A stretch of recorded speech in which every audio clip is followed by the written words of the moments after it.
오늘은 적 그리스도의 영, 이런 제목으로 말씀을 전하고자 합니다.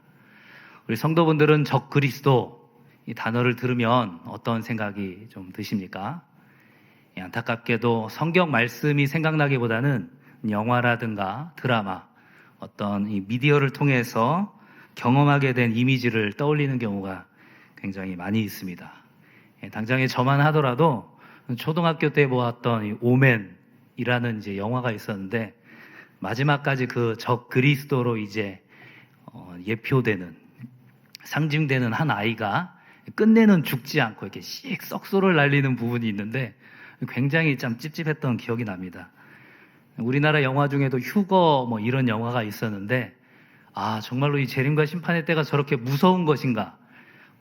내가 나중에 신학을 공부한 이후에 재림과 심판은 환희와 축제의 날이라고 배웠는데, 어렸을 때 기억은 정말로 무서운 날, 666 마크를 받지 않기 위해서 이리저리 돌아다니는 그 주인공의 사투, 그리고 뿔난 약간 황소처럼 생긴, 지금으로 생각하면 너무나 유치하게 짝이 없는 그런 적 그리스도의 모습, 이런 것들이 조금 연상이 됩니다. 그래서 사탄 마귀의 아들 666, 종말, 휴거, 최근에는 이제 사람의 몸에 정보를 넣는다고 하는 이제 베리칩, 이런 것도 이제 적 그리스도에 관련된 것이다, 이런 식으로 얘기를 많이 하곤 합니다. 이만큼 이 적 그리스도와 관련된 부분들은 굉장히 많은 논란도 있고, 그리고 성경에서 굉장히 제한적으로 이야기하는 것처럼 보이기 때문에 많은 주장들이 있습니다. 하지만 오늘 성경을 통해서 성경에서는 적 그리스도를 뭐라고 얘기를 하는가, 그리고 오늘 본문인 사도 요한이 이 적 그리스도라는 표현을 통해서 이야기하고자 한 목적이 무엇인가, 그리고 아울러서 믿음의 성도인 우리가 이 적 그리스도에 대해서 어떻게 반응하고 또 대처해야 할 것인지 한번 살펴보도록 하겠습니다. 이 적 그리스도라는 말 자체는 영어로 하면 이제 안티크라이스트, 이렇게 얘기를 할 수가 있습니다. 그래서 안티크라이스트 하면 앞에 있는 이 안티라는 말 자체가 이제 접두어로서 어떤 것들을 대적하고 대항한다, 이런 의미의 이제 안티. 그래서 요즘 젊은 친구들이 많이 얘기를 하죠. 너 나한테 안티인 것 같은데, 이제 이런 식으로 할 때 그 안티, 대적하고 대항한다라는 의미가 이제 안티인데, 이 안티라는 접두어에 무엇을 대신한다라는 의미도 있습니다. 그러니까 안티크라이스트 이렇게 얘기하면 하나님을 대신하고 예수 그리스도를 대신하고 하나님이 되려고 하는 존재 역시도 적 그리스도라는 거죠. 하나님을 대적하는 것뿐만이 아니라 그 하나님의 위치에 있으려고 하는, 그 하나님의 자리에 있으려고 하는 그 존재 역시도 이제 적 그리스도라는 것입니다. 이 성경에서는 사도 요한이 유일하게 요한 1서와 요한 2서를 통해서 4번의 적 그리스도라는 표현을 쓰고 있습니다. 먼저 이 요한 1서 2장 18절에 처음으로 적 그리스도라는 말이 등장하는데요. 제가 요한 1서 2장 18절을 읽도록 하겠습니다. 아이들아, 지금은 마지막 때라. 적 그리스도가 오리라는 말을 너희가 들은 것과 같이 지금도 많은 적 그리스도가 일어났으니 그러므로 우리가 마지막 때인 줄 아노라. 아멘. 많은 적 그리스도가 나타났는데, 이 적 그리스도가 누구인지는 이 본문을 통해서는 나와 있지 않지만 중요한 힌트가 있죠. 무엇입니까? 적 그리스도의 출현은 결국은 마지막 때로 가까워 온다라는 중요한 근거가 된다라는 거죠. 그리고 지금도 많은 적 그리스도가 일어났다. 그래서 이것은 어떤 단순한 미래에 대만 해당하는 것이 아니라 과거와 현재와 미래를 아우르는 그런 개념이라는 것들을 우리가 알 수가 있습니다. 뒤에 이어지는 요한일서 2장 22절에서도 이 적 그리스도에 대해서 이야기를 하고 있습니다. 요한일서 2장 22절을 제가 읽습니다. 거짓말하는 자가 누구냐? 예수께서 그리스도이심을 부인하는 자가 아니냐? 아버지와 아들을 부인하는 그가 적 그리스도니. 네, 여기서 이제 적 그리스도가 어떤 존재인지 그 특징이 좀 나와 있죠. 어떻습니까? 거짓말을 하고 미혹하고 속이는 자. 그리고 또 누굽니까? 바로 예수 그리스도께서 그리스도이심을 부인하는 자. 우리의 왕 되시고 제사장 되시고 예언자 되신, 우리의 유일한 구원자 되신 그 예수 그리스도의 그리스도이심을 부인하는 자, 예수님의 그 신성과 인성을 부인하고 아버지와 아들을 부인하는 자, 결국은 삼위일체 하나님에 대해서 부인하는 자가 누구라는 겁니까? 바로 이 적그리스도라는 거죠. 그리고 오늘 우리가 읽은 요한일서 4장 3절에서도 이 적그리스도가 표시되어 있습니다. 요한일서 4장 3절을 제가 읽겠습니다. 예수를 시인하지 아니하는 영마다 하나님께 속한 것이 아니니 이것이 곧 적그리스도의 영이니라. 오리라 한 말을 너희가 들었거니와 지금 벌써 세상에 있느니라. 여기에서도 이 적그리스도에 대한 내용이 많이 들어가 있죠. 아까 앞에 있었던 2장 18절의 말씀처럼 이미 적그리스도가 왔다는 것, 그리고 앞에 읽었던 요한일서 2장 22절과도 동일한 내용이어 있죠. 바로 하나님께 속한 자가 아니기 때문에 예수를 시인할 수 없다라는 것입니다. 예수님의 그 그리스도 되심을 시인할 수 없다라는 거죠. 베드로가 고백했던 것처럼 주는 그리스도시요 살아계신 하나님의 아들이시니이다. 이렇게 고백할 수가 없다라는 것입니다. 왜냐하면 하나님께 속하지 않은 영이고 적그리스도의 영이 지배하는 적그리스도이기 때문에 그렇다라는 것입니다. 그리고 마지막으로 요한 2서 7절에서도 이 적그리스도에 대해서 이야기를 하고 있습니다. 요한 2서 7절을 제가 읽도록 합니다. 미혹하는 자가 세상에 많이 왔나니 이는 예수 그리스도께서 육체로 오심을 부인하는 자라. 이런 자가 미혹하는 자요 적그리스도니. 적그리스도의 특징에 대해서 이제 계속적으로 중첩되는 표현들이 있죠. 중요한 내용이 무엇입니까? 예수님께서 육신으로 오신 것을 부정한다라는 것입니다. 당시에 이 헬라 철학에 있어서 이 영혼을 중시하고 육체는 굉장히 좀 이제 미천한 것으로 생각을 했습니다. 그래서 그 만물의 주관자이신 하나님께서 너무나도 연약하고 더러운 인간의 몸으로 오신다는 것이 납득이 되지 않고 감당이 안 되는 겁니다. 그래서 어떻게 사람들이 생각을 하냐면 예수님께서 육체로 오신 것이 아니라 그렇게 보인 것뿐이다. 그래서 이제 한자 표현으로 가짜로 나타났다. 가현설 이렇게 이제 주장을 합니다. 그래서 예수님의 성육신은 가짜고 실제가 아니고 환상일 뿐이라는 거죠. 만약에 이것을 인정하게 된다면 중요한 오류가 있습니다. 무엇입니까? 바로 예수님의 그 십자가 사건이 가짜가 되는 거죠. 그래서 이 가연설을 주장한 사람들은 어떤 해괴한 논리를 펼치냐면 예수님께서 이제 골고다 언덕으로 갈 때 그 구레네 사람 시몬이 등장하죠. 구레네 사람 시몬이 등장했을 때 예수님의 영혼이 그 시몬에게로 들어가고 그 시몬이 대신 이제 십자가를 졌다. 이런 이제 기괴한 이론까지도 이야기를 합니다.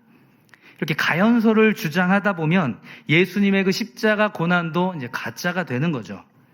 이렇게 가연설을 주장하는 사람들이 이제 흔히 말하는 영지주의자라는 사람들이었는데, 영지주의자는 영적인 지식이 있어야 구원을 받는다. 이렇게 이야기를 하는 사람들이었습니다. 그래서 이 가연설을 주장하는 영지주의자들의 또 다른 큰 문제점이 있었는데, 영혼이 구원을 받기 때문에 우리의 육체로 짓는 범죄는 아무런 문제가 되지 않는다. 예수 그리스도의 그 십자가 보혈로 구원을 받았기 때문에 우리가 육체로 짓는 그 어떤 죄도 상관이 없다. 굉장한 이 쾌락과 방탕으로 나아가는 이제 그런 주장을 했던 사람들이 바로 이 영지주의자들이고 1세기 초대교회에서 굉장히 무리를 일으켰던 이들이 바로 이들입니다. 바로 이러한 사도 요한은 영지주의자들을 향해서 뭐라고 얘기하는 겁니까? 그리스도를 대적하고 그들이 하나님의 자리를 대신 차지하려고 하는 적그리스도다. 지금 이렇게 이야기를 하고 있는 것입니다. 이렇게 총 4군데에서 사도 요한이 적그리스도에 대해서 표현을 했는데, 이 반모섬으로 유배를 갔을 때 하나님께서 보여주신 그 환상 가운데 기록한 책이 바로 요한계시록이죠. 이 요한계시록 13장에도 적그리스도라는 표현을 쓰지는 않았지만 적그리스도와 같은 존재가 등장을 합니다. 바로 요한계시록 13장에 이제 두 번째 짐승이 등장하는데 바로 이 적그리스도의 모습을 그대로 보여주고 있습니다. 사탄으로 형상된 그 용의 권세를 받은 짐승이 이 적그리스도를 상징하는데 믿는 신자들과 전쟁을 벌이기 위해서 바다에서 올라온 그 불가사의한 짐승, 바로 그 짐승의 모습이 바로 적 그리스도의 모습이라는 것입니다. 이 많은 주석가들이 이 짐승을 당시의 로마 제국, 그리고 로마 제국을 통치했었던 황제였던 이 도미티우스를 상징한다고 이야기를 하고 있습니다. 이 도미티우스는 살아있음에도 불구하고 본인이 신이다. 살아있는 신인 나 황제를 숭배해라. 그런 식으로 해서 그것을 거절하는 크리스찬들을 죽이고 핍박하고 유배 보내고 하는 일들을 많이 했는데, 이런 모습들이 이제 적그리스도의 전형적인 모습이다, 이렇게 이야기를 하고 있습니다.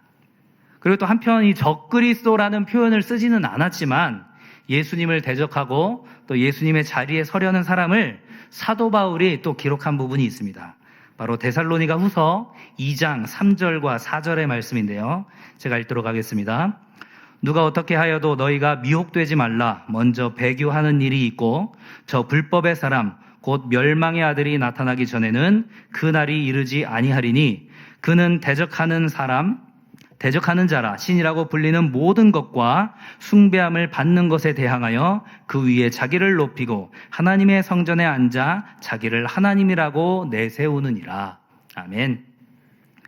이 3절에 보니까 적그리스도에 대한 표현으로 무엇이 나와 있습니까? 바로 불법의 사람, 멸망의 아들, 이런 표현을 쓰고 있습니다. 이 데살로니가 지역은 사도 바울 일행이 전도 여행을 갔다가 그쪽에서 반기를 드는 사람들 때문에 불과 몇 주 만에 쫓겨나서 피신을 가듯이 그렇게 나왔던 곳입니다. 그런 가운데 세워진 교회가 데살로니가 교회였고, 그래서 이 데살로니가 교회를 바라보는 사도 바울의 마음은 마치 어린 갓난아기를 두고 온 것 같은 그런 젖먹이 어미의 심정으로 데살로니가 교회를 바라봤습니다. 근데 문제가 생겼던 거죠. 이 데살로니가 교회 성도들 중에 잘못된 종말론을 가지고 있어서 예수님께서 이제 곧 재림하실 텐데 일은 해서 무엇하나, 일을 안 하는 겁니다. 왜 안 해요? 내일 예수님 오실지 모르는데 오늘 이렇게 일을 해서 뭐하나, 이런 이들이 생겼다는 거죠. 열심히 일을 해야 된다, 그렇게 얘기를 하기 위해서. 또 유대인의 그런 율법주의적인 많은 핍박들로부터 너희들이 인내하고 신앙을 지켜내라, 그러한 권면을 하기 위해서 이제 데살로니가 교회에 두 번째 쓴 편지가 바로 이 데살로니가 후서인데, 여기에서 지금 이야기하고 있는 내용 중에 바로 적그리스도에 대한 내용이 있다라는 거죠. 너희들을 미혹하는 이들이 있을 것이고, 그리고 그 마지막 때 최종적인 적그리스도가 출현하는 그때에는 배교하는 이들이 있고, 그리고 그 모든 것들에 대해서 하나님의 자리를 자기가 대신하려고 하는 자들이 분명히 있을 것이다, 이렇게 이야기를 하고 있습니다. 그래서 종합을 해보면 사도 요한이 얘기했었던 그 적그리스도라는 표현, 그리고 계시록에 나타난 13장의 그 짐승, 그리고 데살로니가 후서 2장 3절과 4절에 나오는 불법의 사람, 멸망의 아들, 이런 것들을 통해서 성경에서 이야기하고 있는 적그리스도의 그런 특징을 확인할 수가 있겠죠. 어떻습니까? 삼위일체 하나님을 부인하고, 그리고 예수님의 신성과 인성을 부정하는 사람들이죠. 예수님을 자신의 구주로 인정하지 않는 사람들이고, 또 믿음의 성도들을 미혹하고 속이는 자들이죠.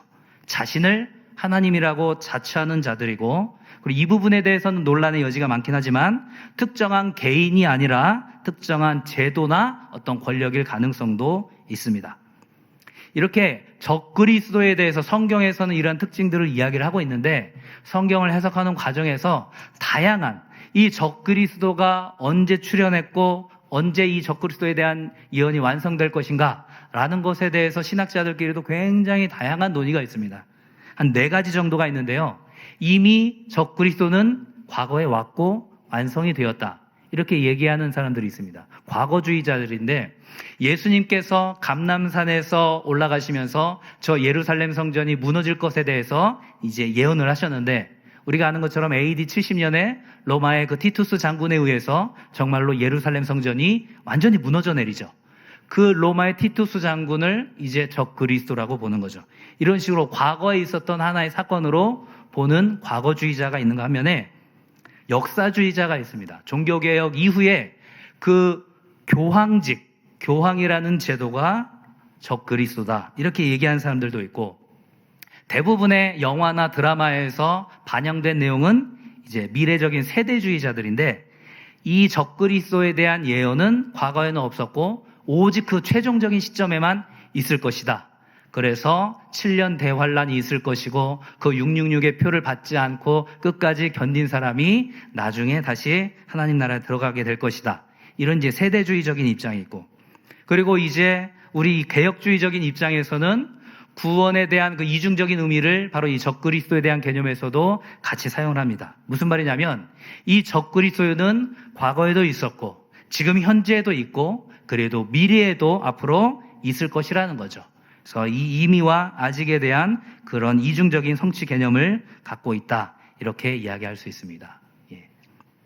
사람들이, 우리 신학자들이 또 어려운 얘기를 하는 걸 좋아해서 그런 여러 가지 얘기를 하는 것 같습니다. 중요한 것은, 우리 입장에서, 우리 개혁주의 입장에서는 이런 적그리스도가 과거에도 있었고, 현재에도 지금 있고, 최종적으로는 예수 그리스도의 그 심판과 재림의 때에는 최종적인 적그리스도가 있다라는 거죠. 세 번째 얘기했었던 그 미래적인 세대주의의 결정적인 허점은 무엇일까요? 우리가 지금 읽었었던 그 수많은 본문들, 이미 적그리스도가 세상에 있느니라. 이 본문에 대한 전혀 근거가 없다라는 거죠. 단순히 미래에 대한 것만 이야기하는 것이기 때문에. 근데 여러분들이 유튜브를 보시면 적그리스도라고 검색을 해보시면 대부분 한 7, 80% 이상이 이런 세대주의적인 관점에서, 그리고 재림과 심판에 대해서 굉장히 공포 분위기를 조성하는 쪽으로 영상이 편집이 되어 있습니다. 굉장히 안타까운 부분인데, 이 적그리스도에 대한 개념에 대해서 우리가 두려움이나 막연한 어떤 그런 공포를 가질 것이 아니라는 것을 또한 말씀드리기 원합니다. 그렇다면 이 적그리스도는 언제부터 등장을 했을까요? 예수 그리스도를 대적하고 예수님의 자리를 대신하려는 그런 존재이기 때문에 신약의 시대에 등장했다라고 생각을 할 수 있지만, 하나님의 능력을 대적하고 하나님의 자리에 대신하려고 했다는 그런 개념으로 범위를 확장하면, 아담의 범죄함 이후에 그 여자의 후손과 원수가 되는 그 뱀의 존재에서부터 이미 적그리스도의 기원을 생각을 해볼 수가 있습니다. 우리가 원시복음이라고 얘기하는 창세기 3장 15절의 말씀을 제가 읽도록 하겠습니다. 내가 너로 여자와 원수가 되게 하고 내 후손도 여자의 후손과 원수가 되게 하리니 여자의 후손은 내 머리를 상하게 할 것이요 너는 그의 발꿈치를 상하게 할 것이니라 하시고, 이 하나님과 언약 백성의 관계가 이 깨어진 상황에서 이 사단 마귀의 영향 아래 끌어들이려는 그러한 적그리스도의 영향, 그 모든 것들이 이제 창세기에서부터 벌써 시작이 되었다라는 거죠. 그럼 악은 언제 출현이 되었을까요? 성경학자들은 천지 창조가 있은 이후에 아담의 범죄가 있는 그 사이의 어간에 아마 타락한 천사의 출현이 있었을 것이다. 이런 식으로 이제 추정만 하고 있습니다. 중요한 것은 하나님과의 그 아담과의 언약이 있었고, 그리고 그 언약을 어떻게든 깨뜨리려는, 그 상태를 지속시키려는 적그리스도의 세력은 이미 있었다라는 것입니다. 이 적그리스도에 대한 기본적인 설명은 이 정도로 하고, 이제 본문으로 한번 이제 들어가 보도록 하겠습니다.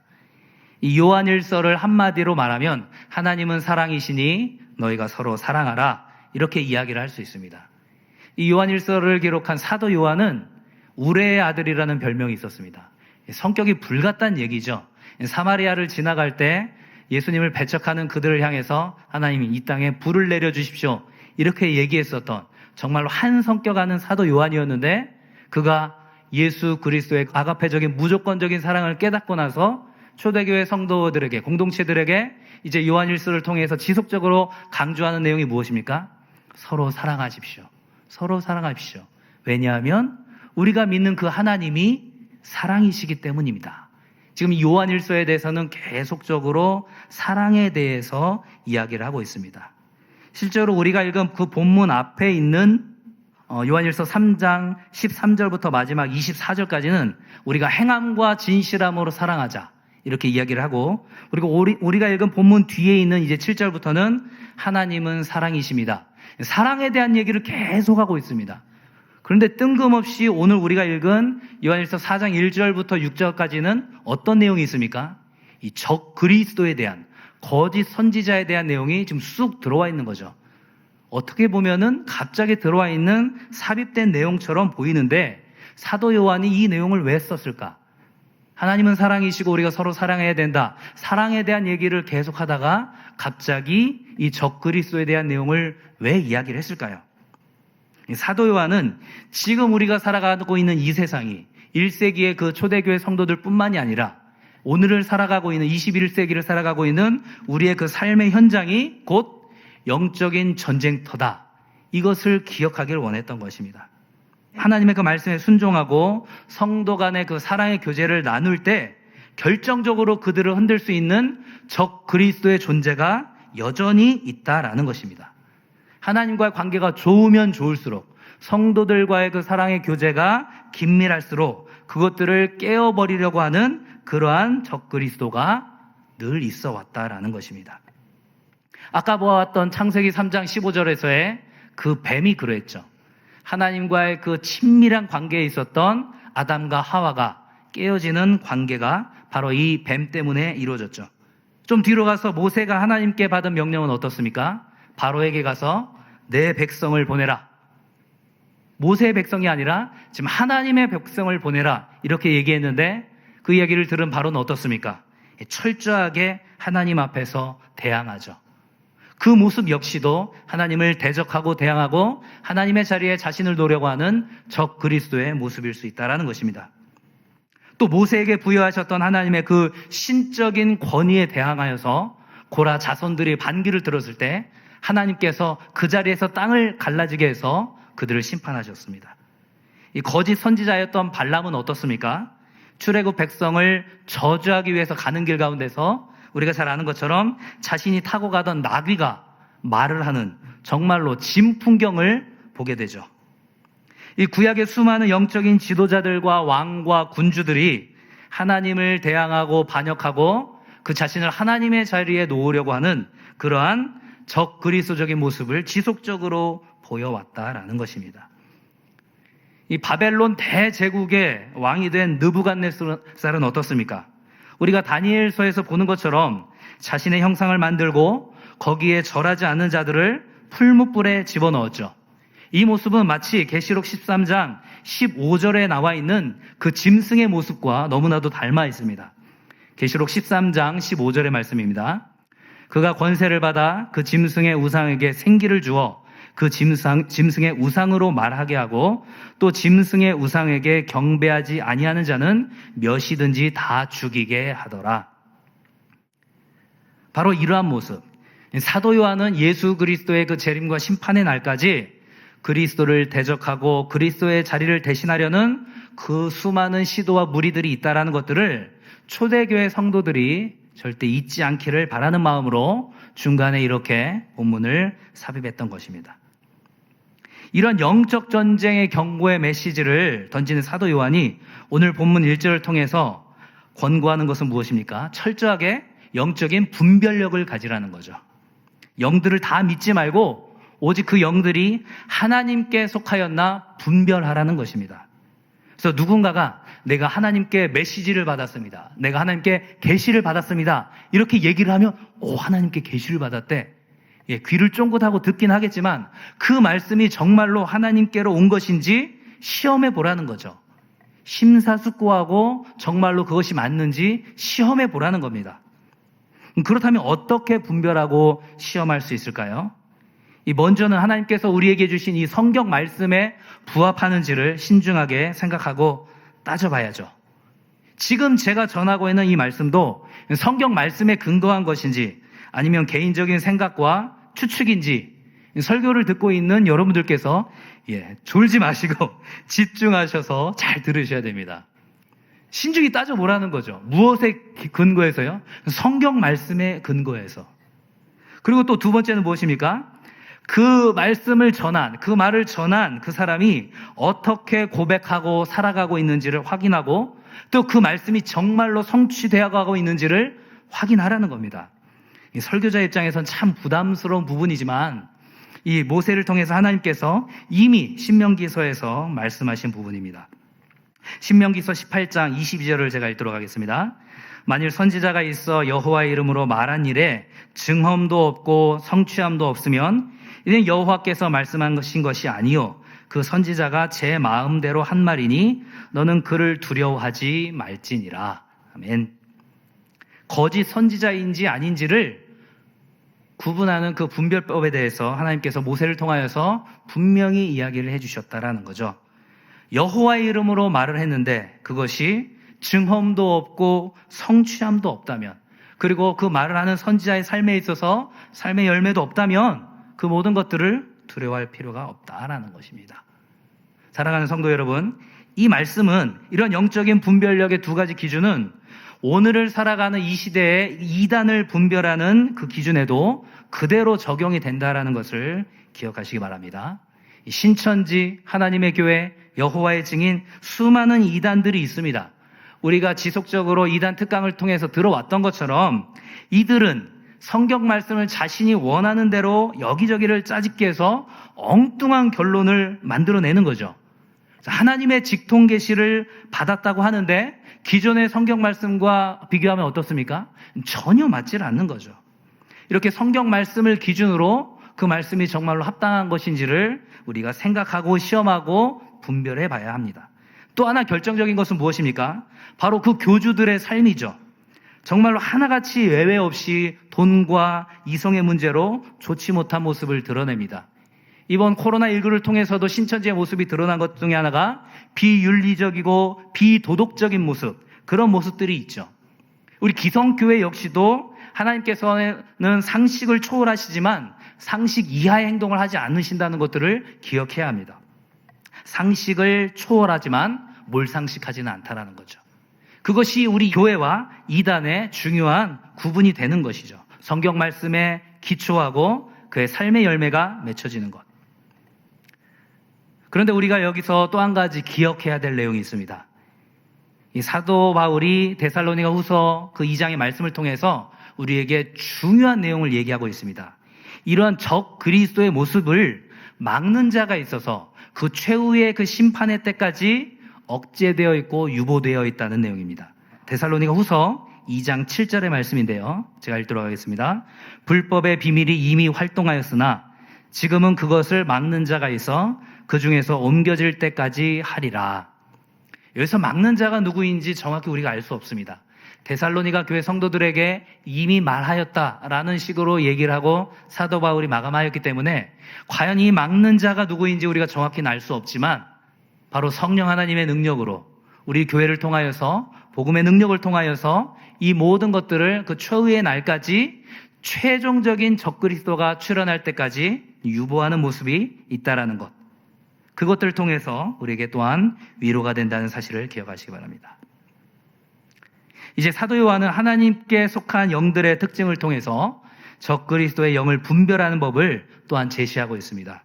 이 하나님의 영, 성령님이 내주하시는 신자는 예수 그리스도의 그 성육신과 그리고 내 삶의 주인이심을 고백하게 된다라는 거죠. 앞에서 이야기한 것처럼 그러한 베드로의 고백과 같은 주는 그리스도시요 살아계신 하나님의 아들이시니이다 라는 고백을 할 수 있게 된다라는 것입니다. 하지만 적그리스도의 영에 사로잡힌 그 적그리스도는 할 수 없습니다. 왜 그럴까요? 하나님의 영에 속하여 있지 않기 때문이죠. 그런데 여기서 시인한다는 것이 이제 어떤 의미일까요? 제가 일전에 신천지에서는 사도신경을 인정하지 않아서 예배에 잠입해 와 있는 그 추수꾼들이 사도신경을 하지 않는다, 이런 얘기를 들었습니다. 그래서 한 번은 사도신경 할 때 몰래 누가 사도신경을 안 하나 이렇게 봤는데 그래서 궁금해가지고 정말 그럴까? 현대전교회 그 탁지원 소장님께 뭐 다른 걸 자문하면서 물어봤습니다. 신천지는 사도신경을 인정하지 않아서 예배 시간에 추수꾼들이 사도신경을 안 한다고 그러는데 사실인가요? 그랬더니 그 소장님께서 전혀 그렇지 않습니다, 이렇게 얘기하시는 거예요. 다 한다는 거예요. 마음속으로는 인정하지 않지만 추수꾼인 것을 드러내지 않기 위해서 사도신경 다 하고 혹시라도 문제가 되었을 때 신앙 점검 차원에서 면담을 할지라도 다 FM대로 대답을 한다라는 거예요. 그러니까 말을 듣고 이 사람이 신처인지 아닌지 분간할 수 없다라는 겁니다. 이 사도 요한이 말한 이 시인한다는 것은 그저 말로만 고백한다는 것을 의미하는 것이 이제 아니라는 거죠. 나를 위해 이 땅에 육신의 몸으로 오시고 그렇게 죽으시고 부활 승천하신 그 예수 그리스도가 나의 구주 되심을 믿습니다. 그리고 다시 오실 그 주님을 내가 기다립니다. 이렇게 입술로 고백할 수 있지만 여전히 나 자신의 정욕과 그런 자랑대로 살아가는 모습이 있다면 다분히 적그리스도적이라는 거죠. 그래서 예수를 진정으로 시인하는 것은 입술로 고백하고 삶과 행동으로 증명하는 것을 의미하죠. 그래서 젊은 날 방탕한 생활을 했었던 이 어거스틴은 각 사람은 자신이 적그리스도인지 아닌지 자기 양심에 물어보아야 한다, 이렇게 말하기도 했습니다. 물론 이 말에는 약간 오해의 소지가 있죠. 왜냐하면 과연 우리가 정말로 적그리스도인가 아닌가 이런 것들을 생각해 보라는 것이 아니라 나의 신앙의 고백이 진정한 고백인가, 이것들에 대한 가늠을 하라는 거죠. 왜냐하면 그렇게 되면 최종적인 그 적그리스도에게까지 유보되어 있는 그 막는 자에 대한 그러한 존재에 대해서 우리가 부정하는 것이기 때문에 우리 안에서 예수를 입술로만 내 삶의 주인이라고 고백하는지 살펴보는 정도로만 확인하는 것이 의미 있을 것 같습니다. 중요한 것은, 그럼에도 불구하고 중요한 것은 우리의 그러한 진정한 신앙 고백이 있는 한 그것을 대항하고 반대하려는 그런 적그리스도의 존재는 항상 존재한다라는 거죠.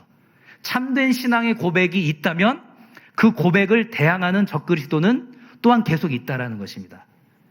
그래서 1921년에 적그리스도라는 논문을 발표했던 우리가 잘 알고 있는 그 부흥사 워필드가 이런 얘기를 했습니다.